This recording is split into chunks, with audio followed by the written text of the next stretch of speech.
everyone. I'm Pamela Rucker, an instructor with Harvard University's Professional and Executive Development Programs, and I serve as the expert in residence for women leaders advancing together. Welcome to this special panel discussion celebrating 50 years of Harvard University's Division of Continuing Education. This milestone allows us to reflect on ways the Division of Continuing Education continues to shape the educational landscape for professionals and organizations alike. Now, we all know the nature of work has gone through profound shifts because of technological innovation, globalization, demographic changes, and other emerging trends. These changes have made the future of work way more demanding, and that's required leaders to have more agility, more adaptability, and to focus more on lifelong learning. Harvard's Division of Continuing Education has been at the forefront of these transformations, leading the charge on how these shifts will impact the way professionals and executives need to learn. Today, we'll look at how our programs are helping to equip employees for all of these changes, particularly through alternative credentials like certificates, micro-credentials, and industry-specific certifications. Throughout this discussion, we're going to hear from three distinguished experts about the role of alternative credentials in the professional and executive development space, and learn more about how they help to facilitate employee growth. Joining me for the conversation are Dean Nancy Coleman, David Shore, and Ann Wojcicki-Santos. Dr. Nancy Coleman is deeply committed to technological innovation in education that creates access and opportunities for learners throughout their lifespans. She brings extensive academic, teaching, entrepreneurial, and corporate expertise to Harvard. As a pioneer in online and experiential education, she is credited with creating Wellesley College Extended, leadership and executive programs for women, leading distance learning for Boston University, and consulting with institutions in the United States, the UK, and Australia on the creation and the growth of online programs. David Shore teaches programs such as Beyond Strategic Planning and Strategies for Leading Successful Change Initiatives. His experience working with executives and his advisory role at McKinsey allow him to offer insights on how strategic leadership intersects with workforce education. Like me, David teaches for Harvard Professional and Executive Development, and we will both be speaking about the way that alternative certificates, like short programs, can help leaders meet their lifelong learning goals. Ann Wojcicki-Santos is the Director of Certificates and Non-Degree Offerings at Harvard Extension School. She specializes in designing programs that equip professionals with the skills needed to succeed in the workforce. Her work bridges academia and industry demands. Ann will share with us the ways that alternative credentials like graduate certificates align with workforce demands and also help learners advance their careers. It's great to see all of you. Welcome. Before we start our conversation, let me lay the groundwork a bit. The idea of skills-based hiring is really gaining traction right now, and that has created a need for lifelong learners. We see from research that more and more organizations are giving certain skills top priority, even more so than traditional degrees. And they're doing this so that they can meet the immediate needs in their workforce. Now, we all know this is driven by a growing demand for agility, not only because we have a rapidly changing nature of work, but also because of growing automation, increasing globalization, and the way that we see shifting expectations in society. All of these forces have converged at this point in time to radically change the way that people work, so that now employers are looking for employees who can immediately contribute to the most critical areas that they're focusing on. This means that leaders need to understand that lifelong learning is essential, and it's not just for career growth. They need to see it as an important tool that allows them to adapt to an ever-changing job market that they find themselves in. I believe that having the right skills at the right time is more important now than it has ever been. Leaders need new ways to update their skills, to refresh and expand their knowledge, and to also find flexible ways to adapt so that they can maintain their relevance in a world where everyone else might look just like them on a sheet of paper. So given that context, let's start our conversation by taking a look at the changing nature of work. Automation and AI are redefining entire industries, and that creates both opportunities and challenges for everybody because those technologies are displacing some roles while they open up entirely new roles somewhere else. As I said before, this is all part of what is leading us to this urgent need to both reskill and upskill. All of these shifts are forcing us to rethink the ways we prepare workers for success and the way that organizations can start to handle these changes. So Dean Coleman, let me start with you. As I just said, the nature of work has seen remarkable transformations in recent years, from the rise of automation to evolving employee expectations. What do you see as the key forces that are shaping all of these changes, and how do you think they're impacting the workforce as a whole? Thanks, Pamela. That's such a great question. And I'll begin with a point that you made, and that's technology. Particularly automation, artificial intelligence, machine learning, the way that we get and use data is fundamentally reshaping industries. Sometimes all of those things are coming together in confluence, which is making it very difficult to figure out how do we use these things. How they're great new tools, but also people are afraid of them. So we need to really educate folks on how they can best be used. I think the second thing, and you alluded to this as well, is just the sheer pace of change. Things that we know today may or may not be true tomorrow. So that really demands this immediate and just-in-time learning that you referenced that's really, really critical. The third thing is, and this has really happened since COVID, but the world is changing and we now have this more flexible model of work. Some organizations are going back to the office, but others have really embraced this hybrid work schedule. So how can you create learning that really respects that and really plays into that? And it's different for every organization. So again, it's the adaptability and the way that organizations structure themselves and operate that really helps employees engage with their work. And the last thing is really 2 points, but that merged into one. Number one is globalization, right? It's no longer enough to say we need to know what's happening next door. We need to know what's happening across the world. We have teams that are working across time zones in countries to get the work done. And that demands a certain amount of upskilling as well. And with this globalization, which is incredible, we really have to think about diversity. We've got different people from different cultures across the globe who work differently, who think differently, and all of those factors are really coming together and swirling together in what you just said. It's interesting to hear how technology and hybrid work and even generational diversity are all converging now to create both challenges and opportunities for all of us. And I think this idea of matching fast technological change with the need to be flexible and the need to have purpose shows us just how complicated things have gotten right now as well. So when I think back to the past, historically, people relied on long-term single employer careers. You remember how it was? And back then you learned a skill early, and then that skill was relevant for decades.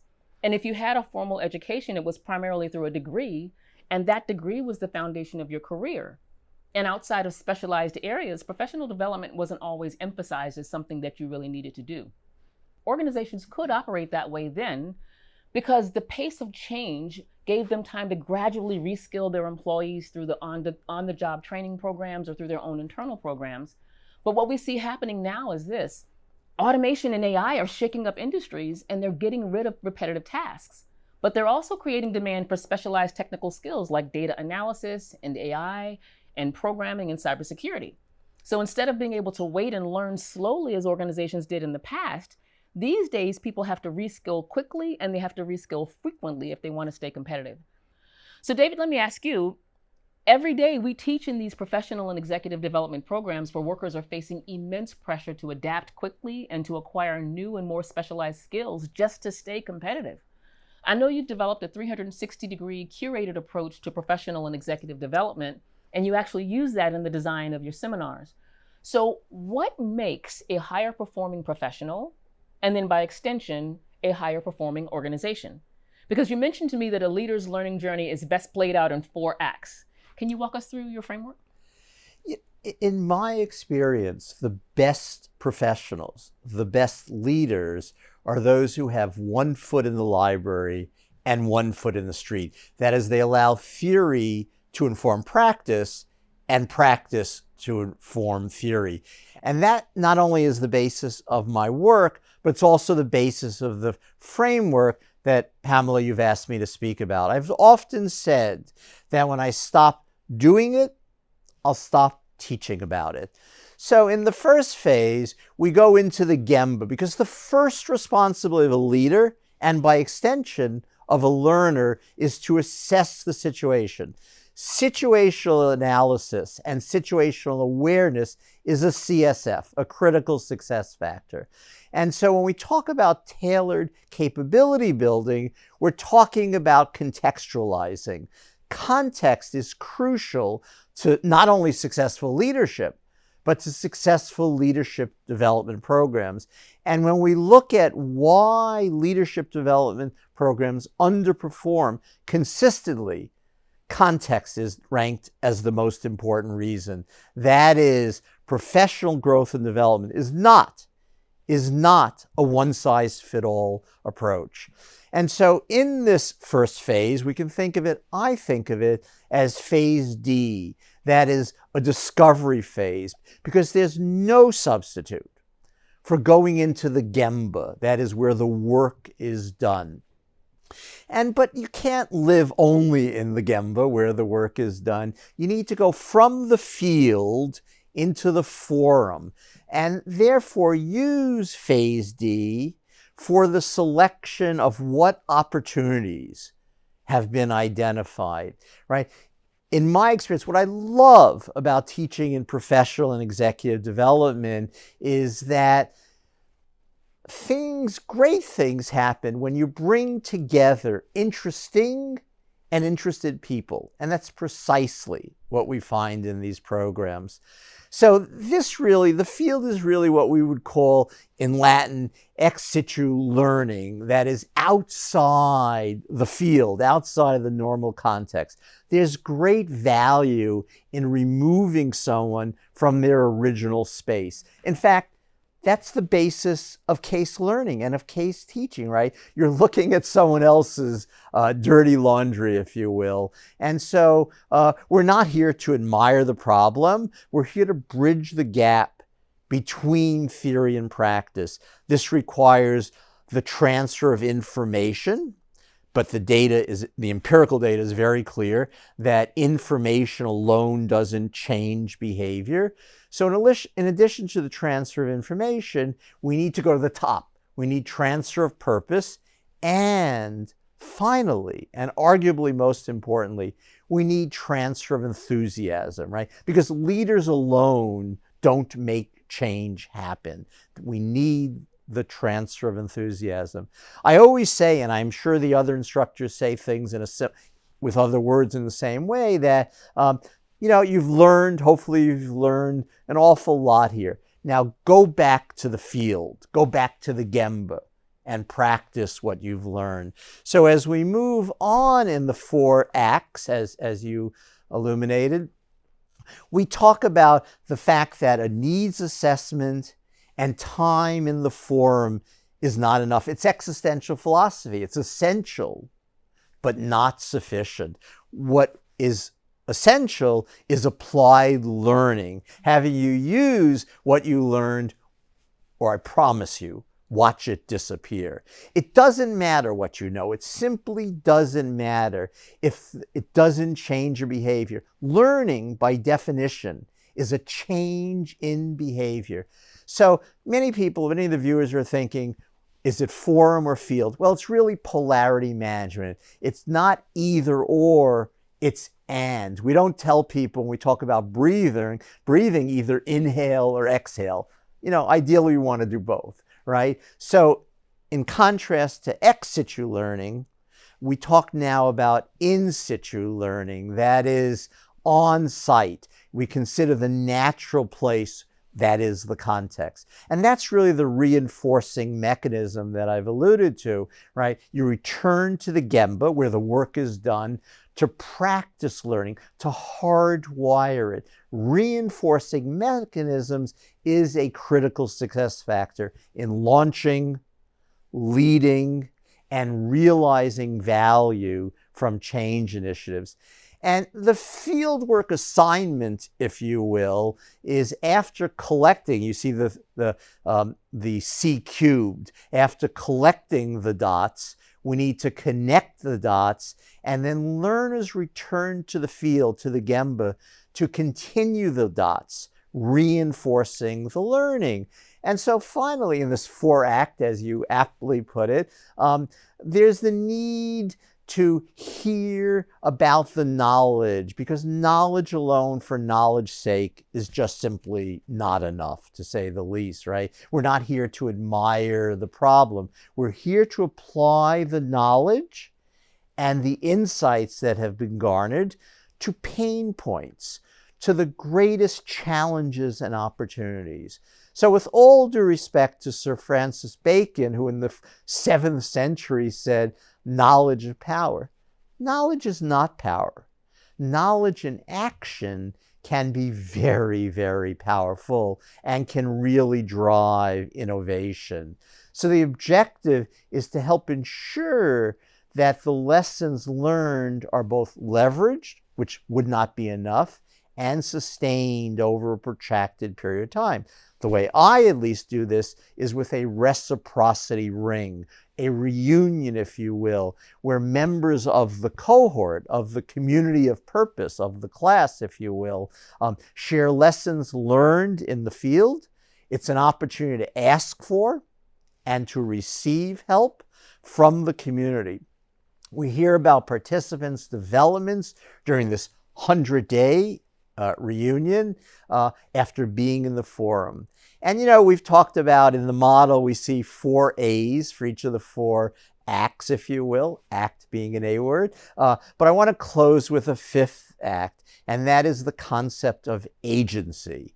One of the things this model tries to facilitate is the sense of control and the ability to influence your own learning journey. It ties leadership development to the on-the-job elements that have an impact. And so the framework really places professionals on a glide path to becoming a statistical abnormality, a rose amongst thorns. And we see here, finally, upper right-hand corner of the model, the KD gap. What this all does, what we always have to do, is to close the knowledge-doing gap. I love the way you set up the leader as a learner, right? When we think about all of the environments that Nancy talked about that place us here, the reason we're here right now, having a framework like that allows people to have that agency and do what Hermanina Ibarra says is act yourself into a new way of leading, right? Act yourself into a new way of thinking. That I take that information I received in the courses and I received in the programs and I take it back to work and I do something with it. I think that's spot on. The role of a leader is to drive the future, and we learn for the future. How could one possibly drive the future if they're not learning for the future? Yeah. If you're not doing anything with what you learn. And so I think what you said is so important, because in the past, we saw organizations set up in a hierarchy and leadership strategies were set up in ways that were long-term and linear. And back then, companies could develop these 5 to 10-year strategic plans and be relatively confident that they would work because they could actually look at industries and market needs and recognize the ways that they changed much more predictably. Also, back then, leaders were often promoted based on tenure instead of how well they could actually learn or deal with this change you're talking about, David. So now the world is way more volatile and everyone operates in a fast-moving marketplace. So you're right, organizations need agile leaders who can assess the environment that they're in or pivot quickly to acquire the knowledge that they need or find ways to apply the right frameworks and then to help their organizations advance. And so this idea of agility is no longer optional. You said your 5th A was agency. I would have said the 5th A would have been alignment, right? Because besides the idea we've been talking about, we've seen a lot of other things changing too. We've seen a much broader shift to people wanting to work with purpose. And so you guys remember how things were. Traditionally, people saw work as a means to an end. You remember your first job back then? Organizations focused on making money. And you saw a lot of employees just stay in roles regardless of whether or not the job was aligned with their own personal values. And outside of the leaders at the top, you rarely saw people talking about missions and vision and values for the company.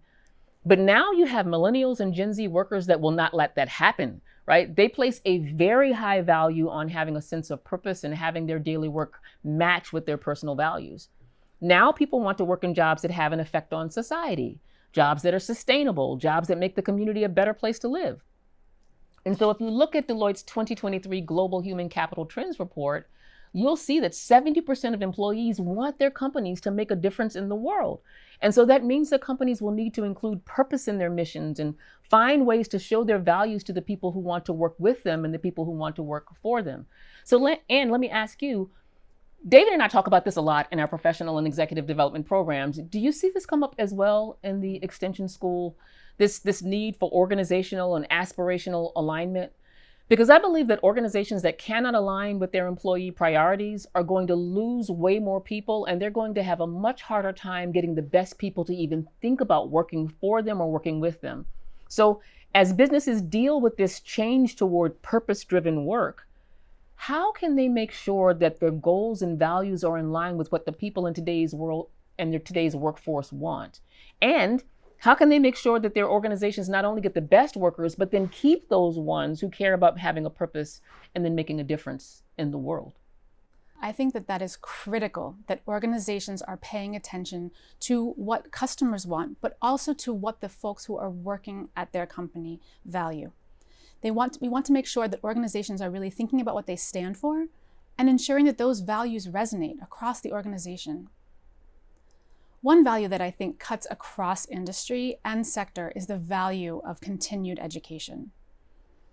When someone takes the time to invest in learning new skills and learning new knowledge, they really are valuable to their organization. They're demonstrating that they are prepared to manage change and that they're staying at the cutting edge of their field. But also, organizations can demonstrate to employees that they are valued by taking the time to invest in those employees as well, by allowing them to have the time to take courses, to attend professional and executive education programs, and also that they are able to financially support them in that pursuit as well. Finally, I'd like to talk a little bit about technology. We've talked a lot about that, but technology can really also be a powerful tool for an organization to amplify its purpose. It can help organizations demonstrate their values in action. I can imagine an organization that's using AI to really understand the underserved community that they're working to support, or using technology to figure out ways to develop new sustainability initiatives for an organization. So I'd like to encourage leaders to view technology not only as a tool for efficiency, but also as a vehicle for creating this meaningful societal impact. That's such a great point, right? So building alignment also means we have to understand that every organization has people who are thinking about those things, and we have to understand that we're fast approaching this future that is driven by human plus machine work. And as we think about this idea of humans and machines collaborating on these big, thorny, hairy problems that we see in society, I don't think that digital fluency is optional anymore. I think it's essential. And while machines might excel at processing data or automating routine tasks, humans are going to bring much more creativity and empathy and decision-making to the table too. So Dean Coleman, let me ask you this. How do you see this human plus machine collaboration evolving? And then what should companies do to make sure that their employees are ready for this type of shift? Thank you for that question, Pamela. It's a good one. And I think first and foremost, the thing that we all have to remember is, sexy as technology may be, we have to put the human first, because we can't exist in the technology without the human. And the question I like to continue to ask is, as people say, well, we're becoming more and more, technology forward, aren't we becoming more human forward? Because that really drives the value in the technology. And, there's a lot of emotions tied up in technology. People sometimes are fearful of technology and what it can do, and that comes from not necessarily knowing. So the more that we get humans involved with the technology from a value-added perspective, driving value, thinking about what types of things can we do, and the more that we teach humans, this is not something to be threatened by, it's something to embrace and figure out, okay, maybe there is a machine that can do some of my work for me, my routine tasks. Where is the value creation that I as a human bring to work every day? And that's really the approach that we have to do. And that really means that organizations need to really focus on, how do we equip workers with the skills that they need to take that future approach? The second thing I'll say is digital literacy. It's almost like a universal competency, and we have to teach workers how to use these tools, not only strategically, but ethically, so they're used for the right types of things. I think we also know that, one of the things that we like to say when we think about the future of work is we're preparing workers, learners out there right now for jobs that we don't even know what they're going to be in 5 years. So how do we do that, right? We need to stay on top of that. And there's so many emerging roles that we need to think about, and all of them really are at the crux of merging technology and humanness, if you will. Such a great point. We often find people that are afraid of technology and afraid of seeing that come into their environment. But you're right, while they might get rid of some of these repetitive tasks, we're designing for a world we don't even know exists yet. And so, David, let me pull you back into the conversation here. Why do you think we're having this conversation right now? Well, to speak to the issue of a world we don't even know that exists yet, with what I've come to call poly-change and perma, as in ongoing change, professional growth and development is not a luxury. It's a strategic imperative. There's a need for a capability learning mindset to always treat executive and professional development as a core competency. Yeah, things are changing everywhere, and our people need to change with them and constantly be a leader that's trying to learn. Yeah. You know, so far we've talked about some big trends, right, that are affecting the future of work right now. We talked about the rise of automation, changing employee standards, the speed of change. We've talked about a growing focus on purpose-driven work. We've talked about organizational alignment and human-machine collaboration, and we've even talked about digital fluency. These forces aren't just changing how businesses work, they're also changing how people learn and grow. And so one of the most significant responses we've seen to these changes has been the rise of what we call alternative credentials. And so this is this move away from traditional one-size-fits-all degree paths that we talked about that we all got years ago, to these more flexible and targeted and modular learning models. And certificates like these aren't just new ideas in education, they are quickly becoming important tools for building up your workforce. So Anne, let me ask you, all of the topics we've discussed point to one undeniable truth, right? That the way people work and therefore the way that they learn has fundamentally changed. And as we see this environment continue to evolve, we're starting to recognize it more and more that these traditional educational pathways don't always give leaders the speed or the flexibility or the specificity that the organization might need. And that's where I think these alternative credentials might come in, right? That they've come about as a direct response to these problems because they give leaders a flexible and targeted way to address all these skill gaps and to empower their employees and to help them stay competitive. So can you explain what we mean by alternative credentials and why they're so important for the success of an organization and for the growth of their employees? Absolutely. So alternative credentials can take many forms. They can be graduate certificates or undergraduate certificates, micro-credentials and micro-certificates, or professional and executive education credentials as well. They can be credit-bearing or they can be non-credit credentials. And additionally, they can take a weekend in which you earn a credential, or it can take several semesters. The one thing that they have in common is that they provide a focused and accessible way for learners to build specific skills in specific areas without pursuing a full degree. So they can be really responsive to the changing nature of work where skills need to be refreshed continuously. Another thing about alternative credentials is that they are designed for immediate application. What we've noticed at the Extension School is people may come to us to pursue a new career or to advance in their existing career. And what we find is that over 50% of the people who come to us with that intention do achieve that goal while they're earning their credential. It's remarkable. So we really see that we've designed these credentials and that students are taking them and learning from them and applying that immediately. And that employers aren't waiting for an employee to have a new line on their resume to really recognize that learning. And finally, alternative credentials represent a commitment to evolving, to continuing to learn in your personal and professional life alongside of your career. You know, this is so interesting to me, and I'd love to get your feedback on this. And so many people don't know this about me. Years ago, I used to want to be an accountant. One of the people that I really admired was an accountant. And so back then, if you went to school for accounting, you basically sat for the CPA. And when you finished, you were an accountant. You had that formal degree, and that was it. Now, as an aside, I was in the classroom one day and my world-renowned instructor was talking about double declining balances. And I said, if he says one more thing about this, I'm going to throw myself out of the window. And I immediately went and talked to my organizational behavior instructor, and that's how I got into what I'm doing today, right? But this idea that you can no longer just go to school for a 4-year degree or a master's degree and then immediately walk into the career that you once had is interesting to me. And so the ability to get a micro-credential that substantiates your capability to work on something now is really interesting. I like the way that you put that because it strikes a chord with me about how these alternative credentials talk about how you need to learn these new skills over and over again, but also it helps you build trust with the companies that you work with, because I no longer can walk in and say, I'm an accountant, I'm a CPA, give me that job, right? Also, because they're industry specific and can be used right away, these alternative credentials can sort of bridge that gap between learning and doing.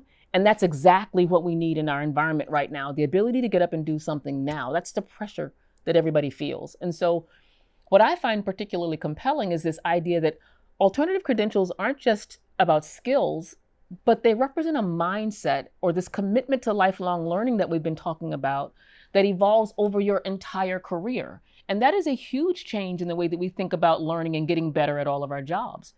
So Dean Coleman, alternative credentials include short programs like the ones you'll find in professional and executive development, as well as certificate programs and non-degree programs like Ann just described at the Extension School. DCE offers all kinds of alternative credentials, right? From short-term classes to graduate certificates that can be stacked on top of each other. Is that correct? Mm-hmm. So what is a stackable credential?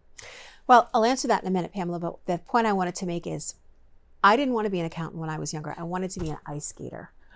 So I'm not sure that there's actually an alternative credential that would help me achieve ice skater status. And ice skater to dean, that's quite a leap. But however, alternative credentials and stackable credentials could have helped me in the meantime get new skills as I was transitioning from ice skating to deanness, whatever you want to say about that.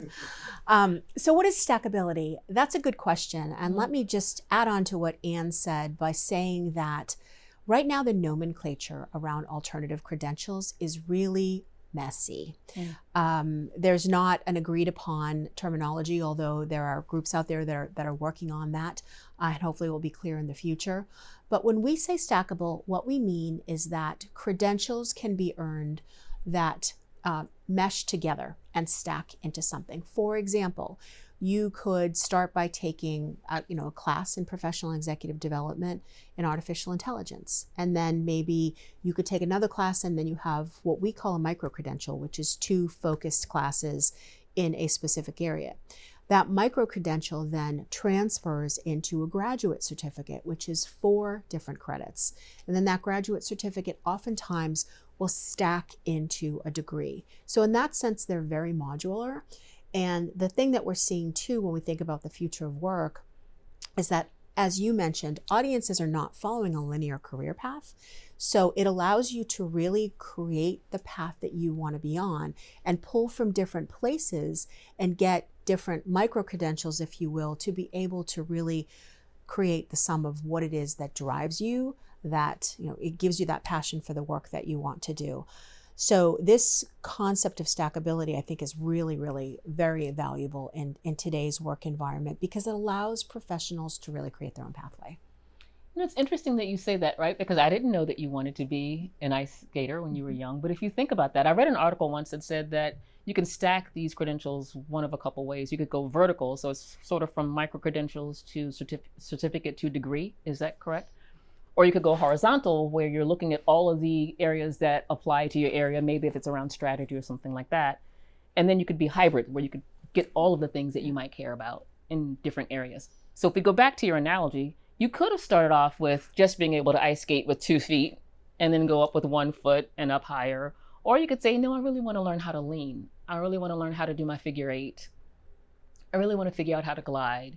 And the beauty of that is it allows you to focus on what you want. It's not just necessarily what someone has told you that you need to do. Is that correct? That's exactly right. And it also allows you to take control of your own narrative and tell your own story, which was never really possible in the olden days, if you will, because the story was set and you had to fit into that box. The world has changed. It's different today. I love that. It fits so well with your analogy. So I'm a big ice skating fan, always have watched it for the Olympics. And the big thing about every one of those is the performance, how you have decided to put all of these pieces together.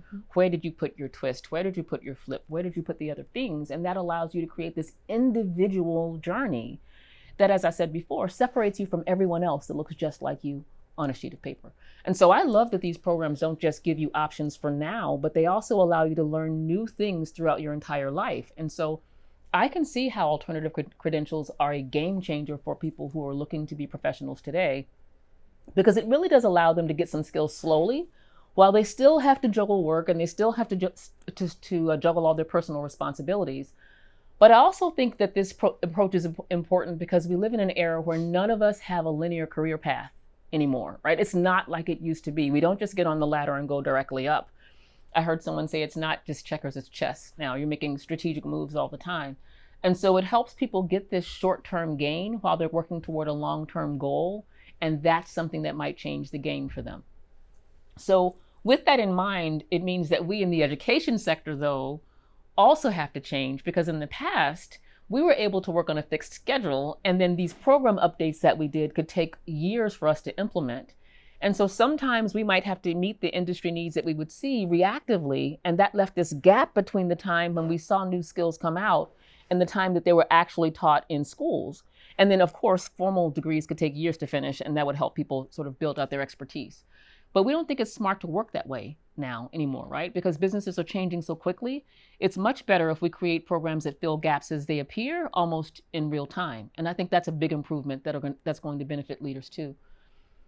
David, when we teach in professional and executive development programs, we see a lot of leaders join us so that they can find new ways to empower their teams. And so, given your experience with strategic planning and leadership development, why do you think there's this robust interest in professional and executive development right now?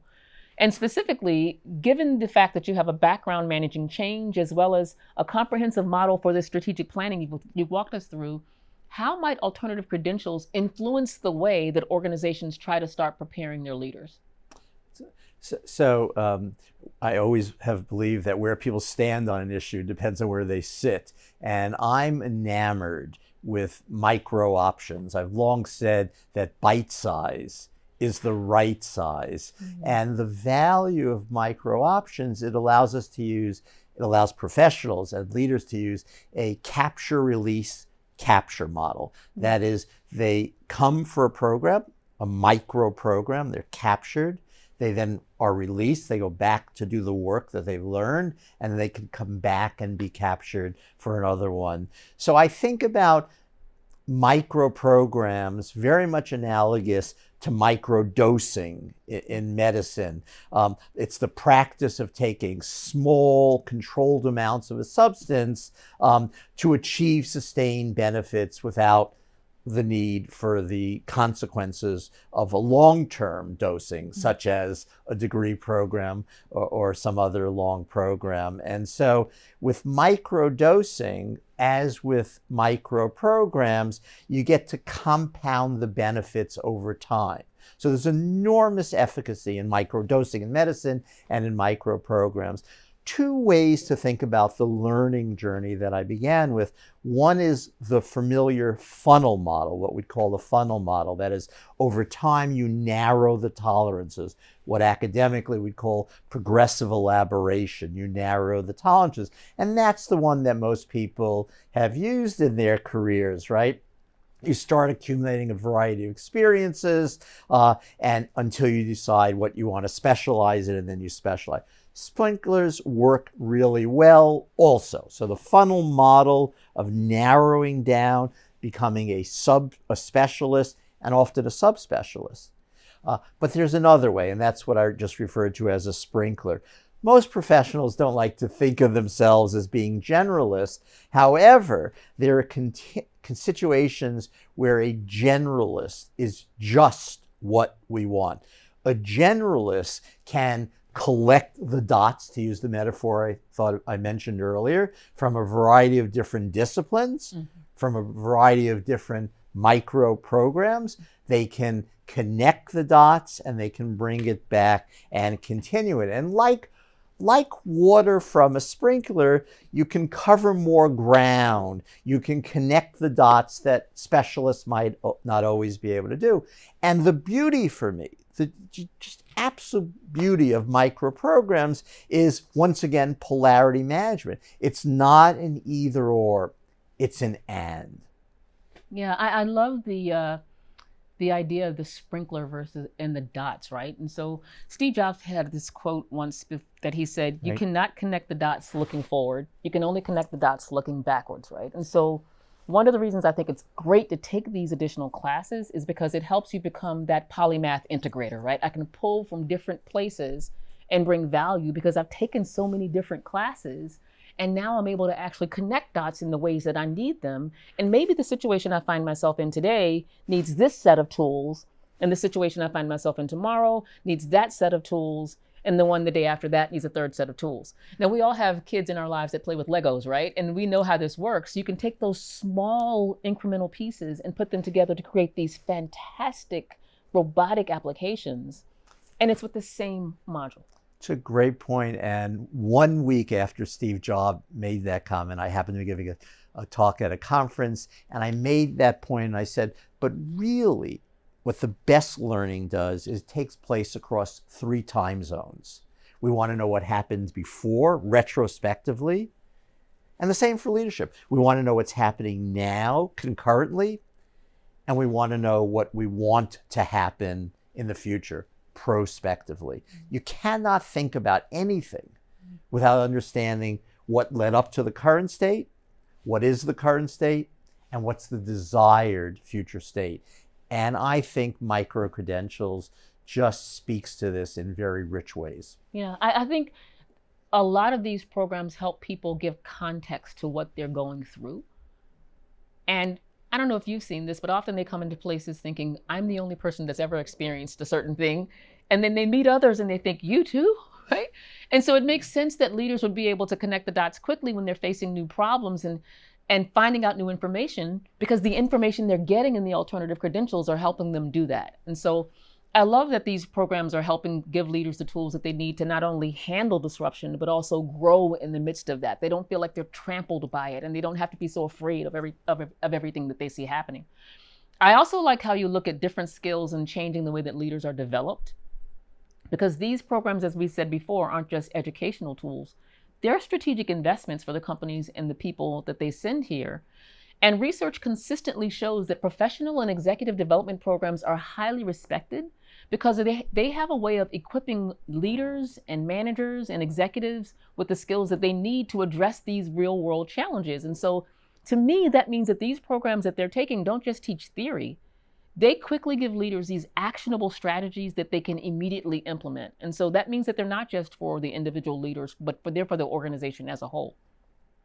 They're agile, they're precise, they're future focused. And I think that's exactly what we need in a world where change is constant and disruptions are the norm. I also love the way, David, that you frame their role in fostering qualities like resilience and strategic thinking and sprinkling that across, right? Being able to make connections where I need to, because these aren't just skills. I think those are essential mindsets that everyone needs when they're navigating uncertainty and for everyone driving innovation when they're working every day. So Anne, let me come back to you. As somebody who oversees many of these certificate programs for the Extension School, how do non-degree programs help people to meet all of these evolving demands we've been talking about in both their industry and their career? So I would say that non-degree programs really are the most agile tools that professionals have to adapt to any of these technological changes and workforce changes that we've talked about. In my experience, there's a wide variety of reasons that people come to us to earn a micro-certificate or a graduate certificate. As I mentioned before, people come here to change careers, sometimes to advance in their own career. At times, they're even really looking to just demonstrate and have a piece of paper that really officially acknowledges the work that they're doing in their organizations. And sometimes people come to pursue a professional passion that turns into something that helps them find a new something that they could pursue in their professional life. At the Extension School, one of the things that really is important to us is that we design our programs to be immediately relevant, as we've talked about. Another thing I would say is that these credentials really ultimately provide a sense of agency to the people that come here. They give learners the opportunity to really take control over their career trajectories. They help them to respond to the change that is happening around them rather than being overtaken by it. Can I just go back to something that you said? You said that sometimes this helps to almost validate the work that people are already doing in their organizations. So one of the things we talk about in our programs is that it's really important to make yourself bigger than the organization you work for, right? To actually understand what's happening in the broader society and then to place yourself right in the middle of that. When you come and you achieve a micro-credential, that says that you've been vetted. It says that you've been qualified. And often when you can't get recognition at work, getting recognition from someone like Harvard who says you've done the work, you've been here, you've achieved the goal, really can help give people that pat on the back that they need. And that creates that sense of agency that you're talking about. So I love the way that you frame that these alternative credentials help to empower learners to take control of their careers, particularly in a time when we're going through constant change, right? There's always something happening. So it's not just, as we said, about getting new knowledge. It's about staying relevant. It's about being prepared. It's finding ways to make an immediate impact when you're at work. And that could be that you're trying to advance in your current role, or you might be pivoting to a new one altogether. So I love the fact that these programs are designed with really strong connections to the industry, because to me, that type of alignment means that people aren't just prepared for today, they're equipped to shape the future for tomorrow. And honestly, I think that gives people that sense of agency we've been talking about, and that sense of adaptability we've been talking about that's so important in the workforce culture right now. Now, as we think about that broader workforce, one of the most fascinating things we see today is the diversity of generations working side by side. You know, we've all seen that. Today's leadership workforce, Dean Coleman, includes baby boomers, Gen X, it includes millennials, Gen Z, and maybe some others, and everyone in that broad spectrum that has completely different priorities and completely different learning styles. So how do you think alternative credentials help leaders deal with all the different needs of multi-generational teams? Well, I think it's really interesting because the approach really demands flexibility and choice. You know, exactly what you were all talking about is the ability to customize, to approach, to situational leadership and things that might be happening within the organization. So number one, it's that flexibility. We really design, as Anne said, our programs at the Extension School and in the rest of DCE are really designed knowing that there's going to be multi-generations of learners in the audience. And I constantly have students coming up to me afterwards saying, you know, I learned so much from the instructor and that content was great, but I really learned from, you know, the person next to me who's been out there in the workforce and brought this experience in, or I really learned from that person who just got out of undergrad who, you know, helped me get a different perspective on something. So we really use that multi-generational concept as a learning tool, and it just happens organically. And I think that's really, really important. And then, you know, with the ability to stack credentials, to really, you know, create your own story, as we talked about, learners can create their own pathways, as we really talked about. So it's a matter of deciding what's important to you, what are you missing, what's the gap in your learning journey, in your career journey, and chances are we have something for you that's going to be able to help you get that. And I think finally, you know, what unites these generations that we're talking about is exactly as you said when you started, Pamela, is this deep-rooted desire for meaning in their work, to make a difference, to really find value in a way that marries their work world with their personal world, with their set of intrinsic values. So that's something that we hold very dear, and Anne, as you pointed out, it's center in our curriculum. There's something special, I think, about going from a program where everyone is exactly like you to a program where someone's runs the span from 18 to 81, right? Mm-hmm. And so what stands out to me is this emphasis that you put on flexibility and choice. I can do what works best for me. And it's great to see how these programs can adapt to the unique needs of everybody, whether they're a seasoned professional looking to deepen their leadership skills, or whether they're a young worker that's really trying to build their digital fluency so that they can try to get ahead in today's tech-driven marketplace. I also love the idea that despite the fact that we do see generational differences, there's this shared desire for us to all have meaningful growth.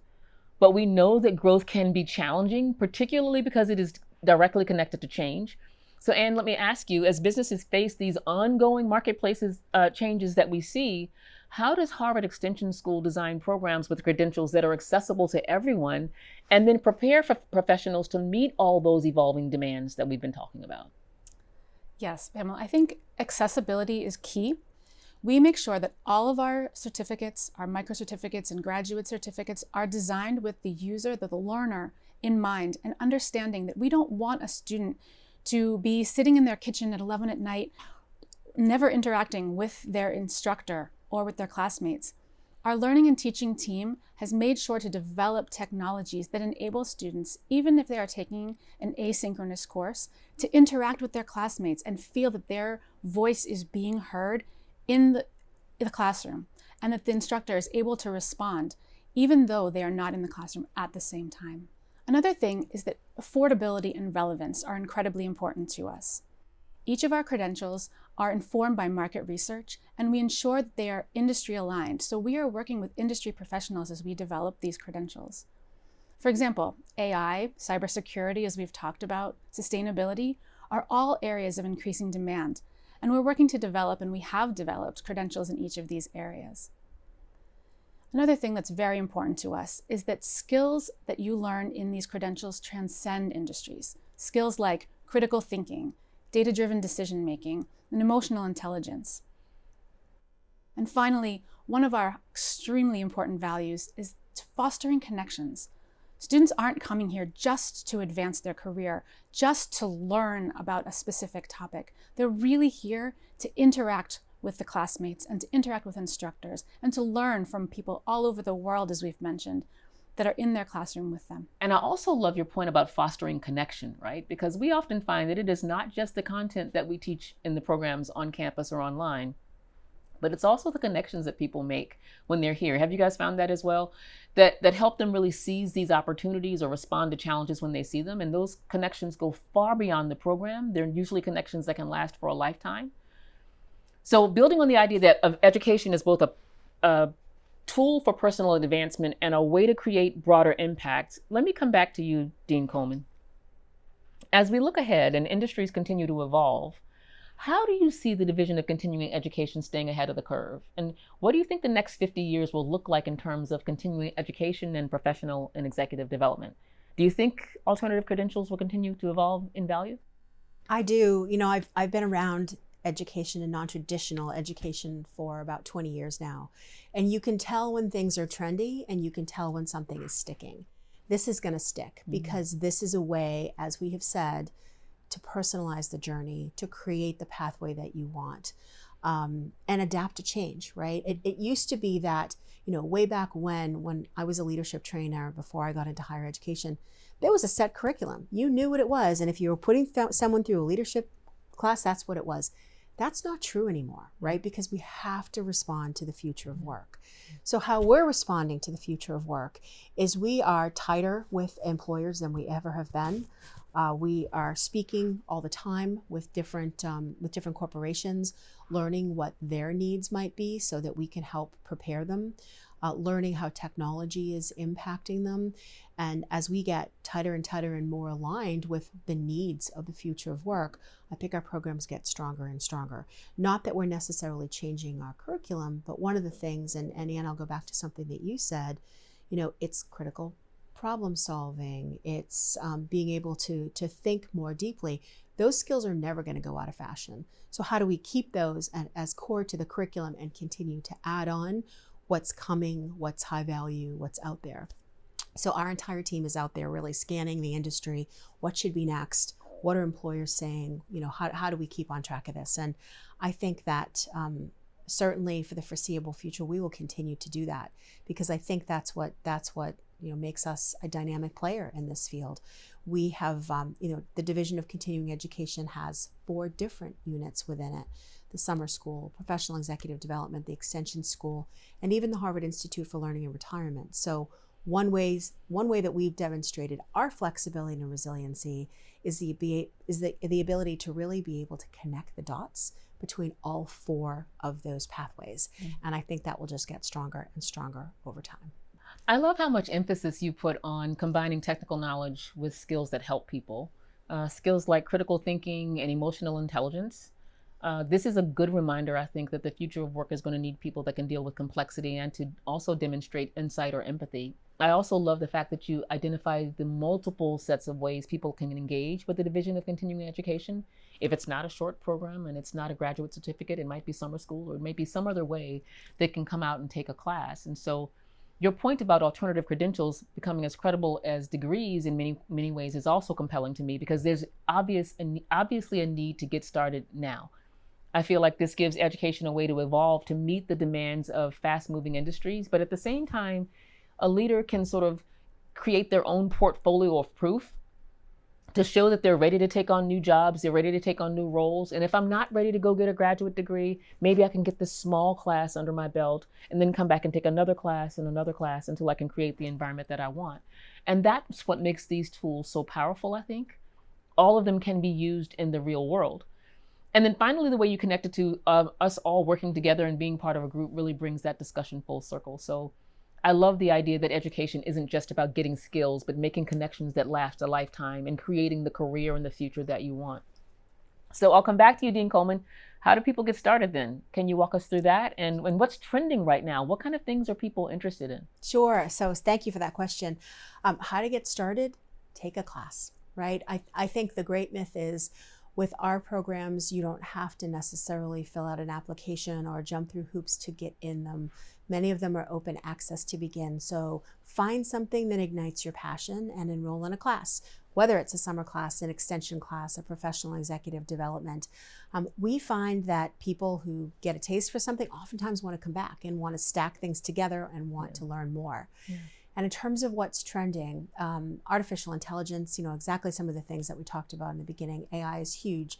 I think this fall we have over 20 different classes that focus on AI in some respect. Sustainability and global development, really also on the cutting edge of things. What we find is that leadership and change management and some of those courses are perennially popular because people always want to avail themselves of those skills. Mm-hmm. And there's also a really interesting catalog of more liberal arts courses that are then interdisciplinary with some of the things that are trending right now. So check out our course catalogs and find something that that brings you joy. I guarantee that you won't be regretful of it, and you'll find a way to merge your passion. I think that's a great way to end the conversation. Merge your passion with our programs. I love it. Thank you so much to our esteemed panelists, Dean Nancy Coleman, David Shore, and Ann Wojcicki-Santos for sharing such valuable insights with us today. It's clear that alternative credentials are a huge part of the way that work and career growth will change in the future. As Harvard's Division of Continuing Education marks its 50th anniversary, we are reminded of how important it is to stay ahead of the curve, to be open to new ways of learning, and to take advantage of chances for personal and professional growth. And thank you to you too, our audience, for joining us today. We encourage you to explore the many types of programs offered by Harvard's Division of Continuing Education. If you're interested in any of the programs we talked about today, please scan the QR code on your screen to learn more. And we hope you will follow along with us throughout the year as we celebrate 50 years of Harvard DCE. See you soon.